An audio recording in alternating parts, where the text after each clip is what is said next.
Shalom Lakem, Ko Yeshara'al. How's your peace, Israel? Welcome back to another video. And we're dealing with the topic at hand, which is the suffering of the righteous. Okay? We're going to pick it up in the book of Job. Okay? Chapter 1. And it reads on this wise. In the land of Uz there lived a man whose name was Job. This man was blameless and upright. He feared God and shunned evil. He had 7 sons and 3 daughters, and he owned 7,000 sheep, 3,000 camels, 500 yoke of oxen, and 500 donkeys, and had a large number of servants. He was the greatest among all the people of the east. His sons used to hold feasts in their homes on their birthdays, and they would invite their 3 sisters to eat and drink with them. When a period of feasting had run its course, Job would make arrangements for them to be purified. Early in the morning he would sacrifice a burnt offering for each of them, thinking, perhaps my children have sinned and cursed God in their hearts. This was Job's custom. One day the angels came to present themselves before the Lord.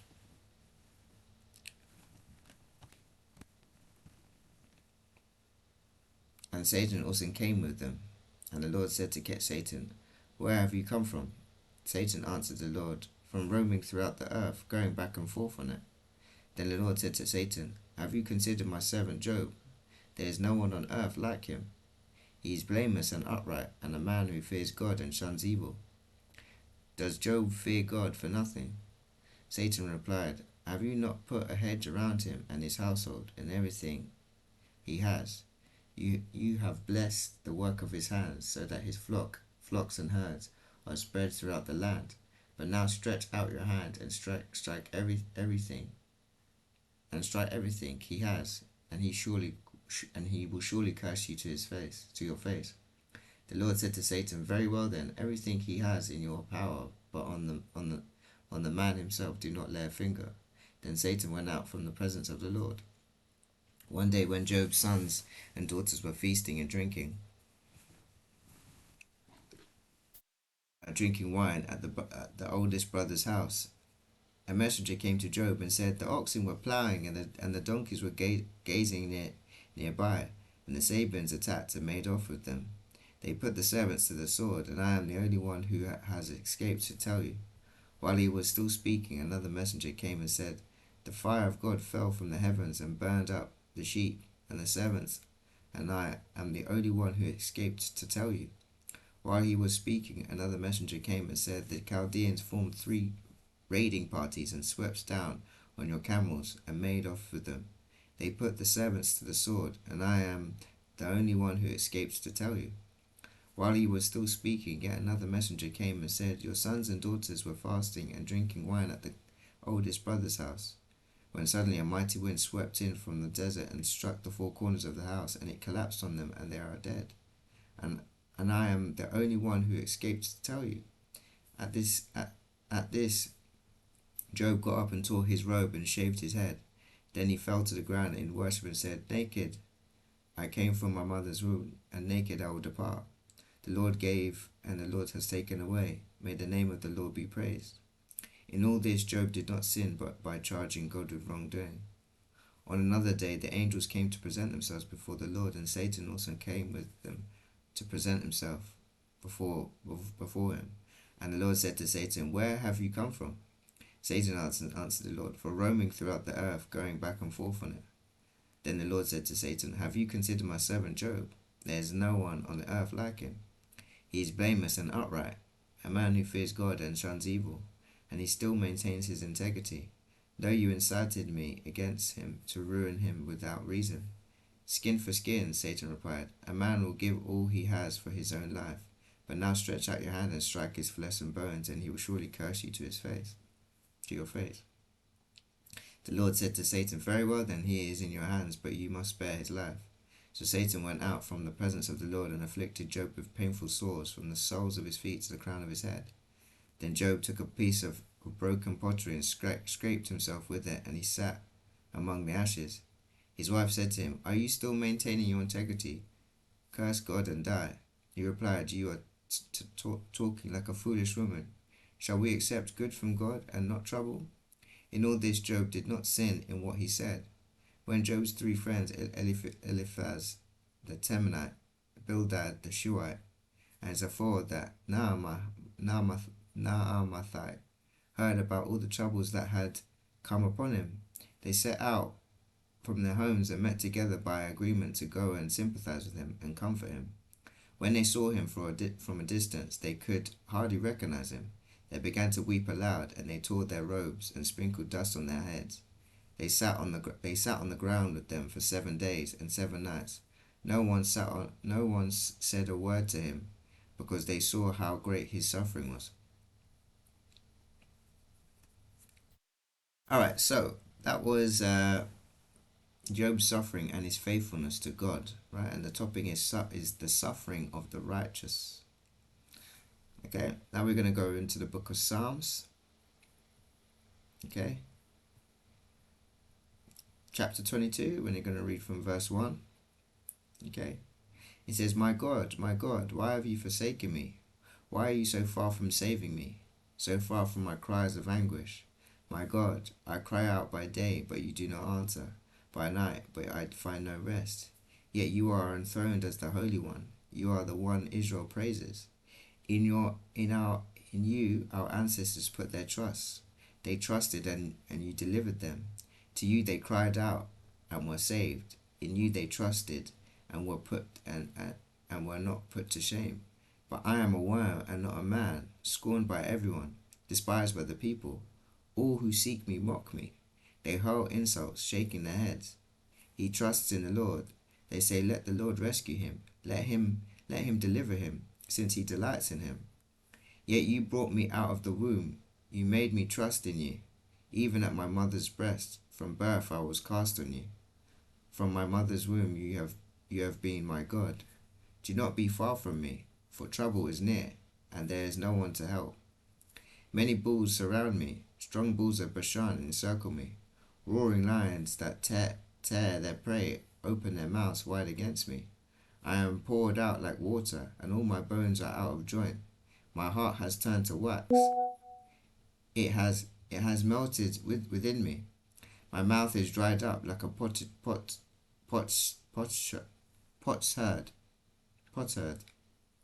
and my tongue sticks to the roof of my mouth, and you lay me in the dust of death. Dogs surround me. A pack of villains encircles me. They pierce my hands and my feet. All my bones are on display. People stare and gloat over me. They divide my clothes among them and cast lots for my garment. But you, Lord, do not be far from me. You are my strength. Come quickly to help me. Deliver me from the sword, my precious life from the power of the dogs. Rescue me from the mouth of the lions. Save me from the horns of the wild oxen. Okay? That was David's suffering and cries to God for deliverance, right? And we're dealing with the suffering of the righteous.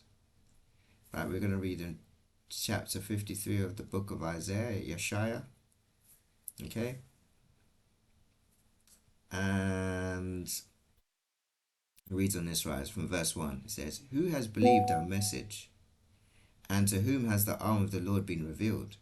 He grew up before him like a tender shoot, and like a root out of dry ground. He had no beauty or majesty to attract us to him, nothing in his appearance that we should desire him. He was despised and rejected by mankind, a man of suffering and familiar with pain.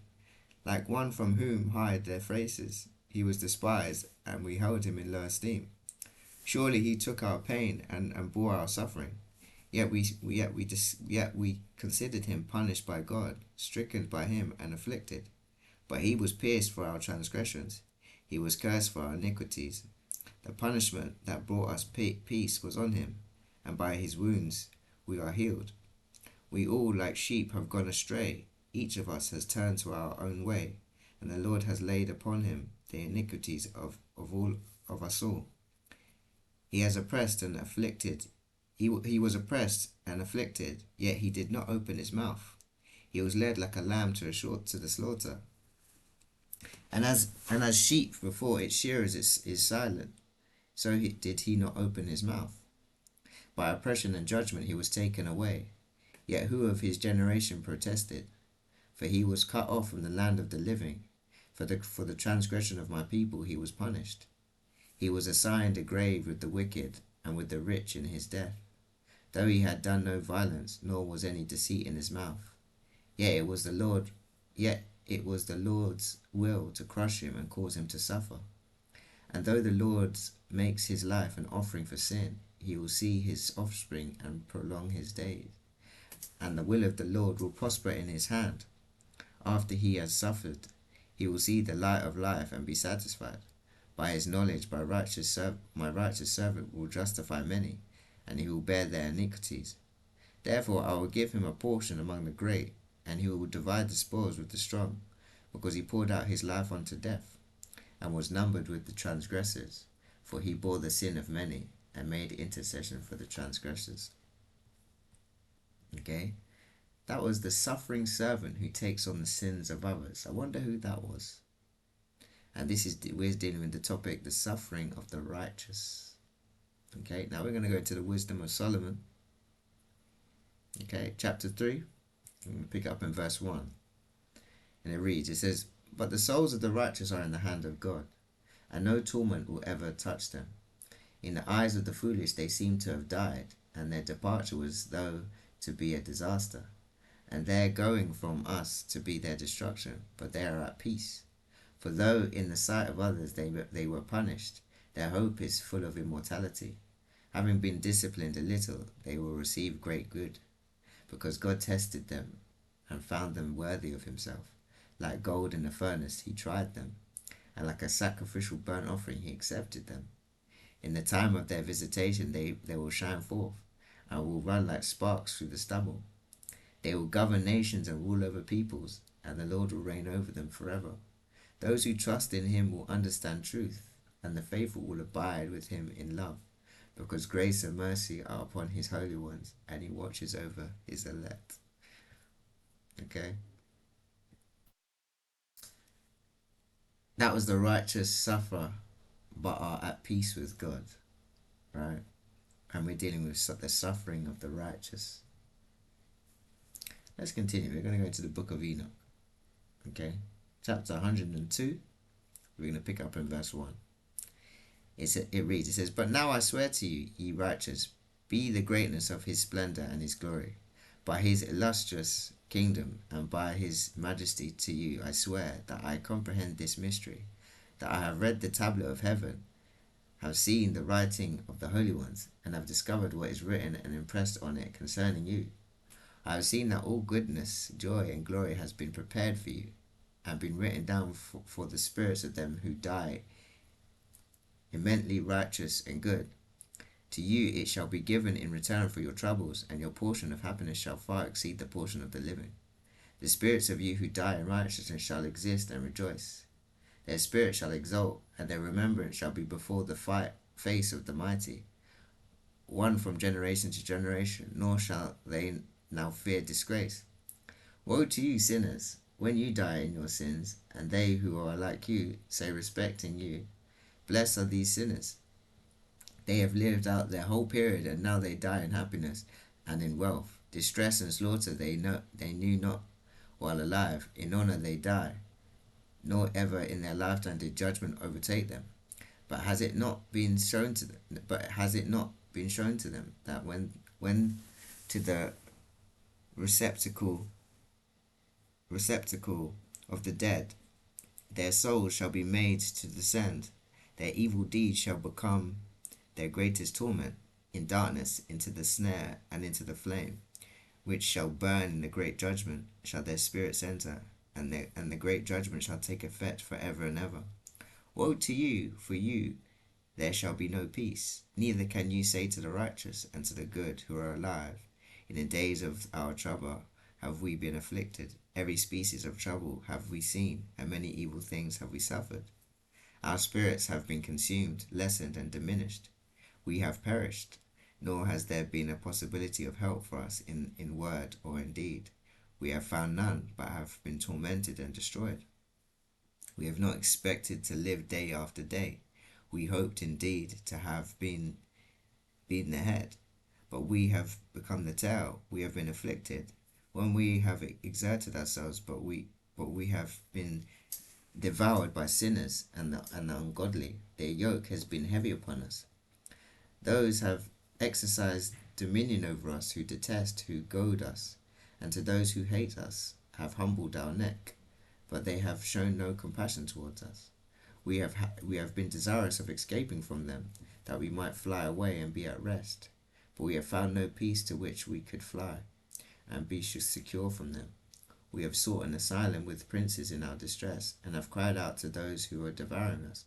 But our cry has not been regarded, nor have they been disposed to hear our voice, but rather to assist those who plunder and devour us, those who diminish us and hide their oppression, who remove not their yoke from us, but devour, innervate, and slay us, who conceal our slaughter, nor remember that they have lifted up their hands against us. That is the righteous face suffering in life, but are rewarded after death. And we're dealing with the suffering of the righteous. Okay, 2 more scriptures. We're going to read out the testament of Job or Joab, right? And we're going to read out the chapter 5, verse 1, and it reads on this wise. And when Satan saw that he could not put me to despair, he went and asked my body of the Lord in order to inflict plague on me, for the evil one could not bear my patience. Then the Lord delivered me into his hands to use my body as he wanted, but he gave him no power over my soul. He came to me as I was sitting on my throne, still mourning over my children, and he resembled a great hurricane and turned over my throne and threw me upon the ground. And I continued lying on the floor for 3 hours, and he smote me with a hard plague from the top of my head to the toes of my feet. And I left the city in great terror and woe, and sat down upon a dunghill, my body being worm-eaten. And I wet the earth with the moistness of my sore body, for matter flowed off my body, and many worms covered it. And when a single worm crept off my body, I put it back, saying, Remain on the spot where you have been placed until he who has sent you will order you elsewhere. In this way I endured for 7 years, sitting on a dunghill outside of the city while being plague-stricken. And I saw with my own eyes my longed-for children carried by angels to heaven, and my humbled wife, who had been brought in her bridal chamber in such great luxuriousness, and with spearmen as bodyguards. I saw her do a water-carrier's work like a slave in the house of a common man, in order to win some bread and bring it to me. And in my sore affliction I said, Oh, that these braggart city rulers, whom I soul not have thought to be equal with my shepherd dogs, should now employ my wife as a servant. And after this I took courage again. Yet afterwards they withheld even the bread that it should only have her own nourishment. But she took it and divided it between herself and me, saying, Woe to me, for with he may no longer feed on bread, and he cannot go to the market to ask bread of the bread sellers in order to bring it to me that he may eat. And when Shaitan learned this, he took the guise of a bread seller, and it was as if by chance that my wife met him and asked him for bread, thinking that it was that sort of man. But Shaitan said to her, Give me the value, then take what you wish. After that she answered, saying, Where shall I get money? Do you not know that the misfortune happened to me? If you have pity, show it to me. If not, you will see. And he replied, saying, If you do not observe this misfortune, you would not have suffered all this. Now if there is no silver piece in your hand, give me the hair of your head, and take 3 loaves of bread for it, so that you may live on there for 3 days. Then she said to herself, What is the hair of my head in comparison with my starving husband? And so after having pondered over the matter, she said to him, Rise and cut my hair. Then he took a pair of scissors and took off the hair of her head in the presence of all, and gave her 3 loaves of bread. Then she took them and brought them to me. And Shaitan went behind her on the road, hiding himself as he walked, and troubled her her heart greatly. And immediately my wife came near me, and crying aloud and weeping, she said, Joab, or Job, Job, how long will you sit upon the dunghill outside of the city, pondering yet for a while, and expecting to obtain your hopes for salvation? And I have been wandering from place to place, roaming about as a hired servant. The memory has already died away from earth, and my sons and daughters that I carried on my bosom, and the labours and pains that I sustained have been for nothing. And you sit in the malodorous state of soreness and worms, passing the night in the cold air, and I've undergone all trials, troubles, and pains, day and night, until I succeed in bringing bread to you. For your surplus of bread is no longer allowed to me, and as I can scarcely take my own food and divide it between us, I pondered in my heart that it was not right that you should be in pain and hunger for bread. And so I ventured to go to the market without bashfulness. And when the bread seller told me, Give me money and you will have bread, I disclosed to him our state of distress. Then I heard him say, If you have no money, hand me the hair of your head, and take 3 loaves of bread, in order that you may live on these for 3 days. And I yielded to the wrong, and said to him, Rise and cut off my hair. And he rose, and in distress cut off with the scissors the hair of my head on the marketplace, while the crowd stood by and wondered. Who would then not be astonished, saying, Is this Sittis, the wife of Job, who had 14 curtains to cover her in her sitting room, and doors within doors, that he was greatly honoured who would be brought near her, and now she barters off her hair for bread, who had camels laden with goods, and they were brought into remote lands to the poor, and now she sells her hair for bread. Observe her, who had 7 tables immovable set in her house, at which each poor man and each stranger ate, and now she sells her hair for bread. Observe her, who had the basin wherewith to wash her feet made of gold and silver, and now she walks upon the ground and sells her hair for bread. Observe her, who had her garments made of fine textures, linen interwoven with gold, and now she exchanges her hair for bread. Observe her, who had clothes of gold and silver, and now she sells her hair for bread. In short, then, Job, after the many things that had been said to me, I now say in one word to you, since the feebleness of my heart has crossed my bones, rise then and take these loaves of bread and enjoy them, and then speak word against the Lord and die. For I too would exchange the torpor of death for the sustenance of my body. But I replied to her, And I have been for these 7 years plague stricken, and I have stood the worms of my body, and I was not weighed down in my soul by all these pains. And as to the word which you said, Speak some word against God and die. Together with you and I sustain the evil which you see.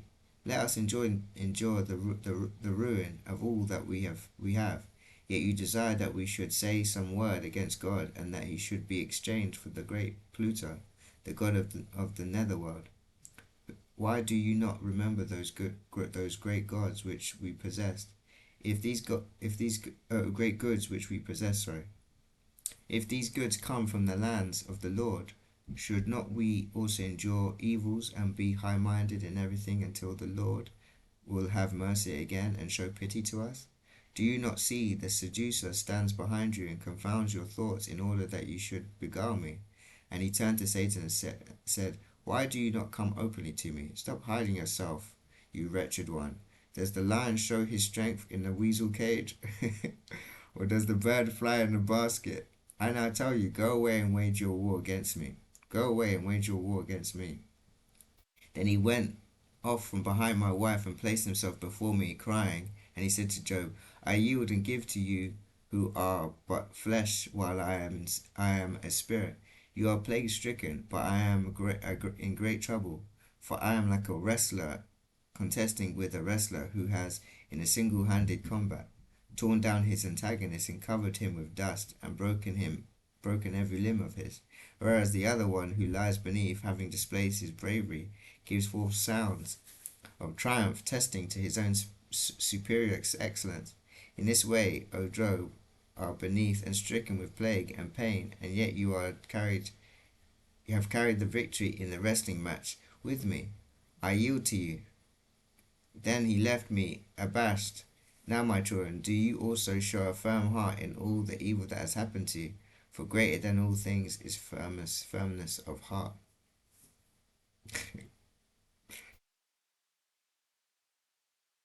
And that was the expanded account of Job's suffering and his unshakable faith. And we're dealing with the suffering of the righteous. Right? Last scripture. We're going to come into the second book of Baruch, chapter 54. Right? And it reads on this wise.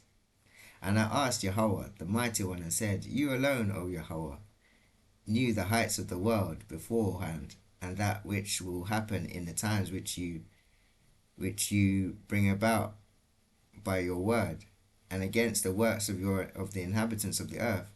You hasten the beginnings of the times, and the ends of the periods you alone know. You are the one from whom nothing is hard, but you are, however, the one who easily accomplishes all by a sign. You are the one to whom both the depths and the heights come together, and whose word the beginnings of the period serve. You are the one who reveals to those who fear that which is prepared for them, so that you may comfort them. You show your mighty works to those who do not know. You pull down the enclosure for those who have no experience, and enlighten the darkness, and reveal the secrets to those who are spotless, to those who subject themselves to you and your Torah and faith. You showed this vision to your servant. Open to me its exposition also. For I know that I have received the answer regarding the subjects about which I asked you, and that you gave me a revelation about that which I asked you, and you have let me know with what voice I should honor you, or from which members I should cause honor and praise to go up to you. For if my members should be my mouths and hairs and my head voices, even so I should not be able to honor you properly. I should not be able to utter your splendor or to express the excellence of your beauty. For who am I among men, or what is my significance among those who are more excellent than I, that I have heard all these marvelous things from Yahweh, the Most High, the innumerable promises from Him who created me? Blessed is my mother among those who bear, and praised among women is she who bore me. For I shall not be silent in honoring Yahweh the Mighty One, but the voice of reverence I shall narrate His marvelous works. For who is able to imitate your miracles, O Yahweh, or who understands your deep thoughts of life? For with your counsel you reign over all creations with your right hand, which your right hand has created, and you have established the whole fountain of light with yourself, and you have prepared your throne the treasures of wisdom. And those who did not love your Torah are just perishing, and the torment of the judgment will fall upon those who have not subjected themselves to your power. For although Adam sinned first and has brought death upon all who were not in his own time, yet each of them who has been born from him has prepared for himself the coming torment, and further, each of them has chosen for himself the coming splendor. For truly the one who believes will receive reward. But now turn yourself to destruction, you unrighteous ones who are living now, for you will be visited suddenly, since you have once rejected the understanding of Yahweh the Most High. For his works have not taught you, nor has the artful work of his creation which has existed always persuaded you. Adam is therefore not the cause except only for himself, but each of us have become our own Adam. You, however, O Yahweh, explain to me what you have revealed to me, and inform me about which I asked of you. For at the end of the world a retribution will be demanded with regard to those who have done wickedly in accordance with their wickedness, and you will honor the faithful ones in accordance with their faith. For those who are among your own you rule, and those who sin you will blot out among your own. And that was the suffering of the righteous in the present world, and the hope for their future reward. And the topic at hand that we were dealing with was the suffering of the righteous. So I only hope the reader and listen to this word will be blessed by this. May Yahweh bless you. May Yahweh keep you. May Yahweh cause his face to shine upon you. May Yahweh be gracious to you. May Yahweh lift up his countenance upon you. And may Yahweh grant you everlasting peace in Yahshua. Hamashiach's name I pray. Selah.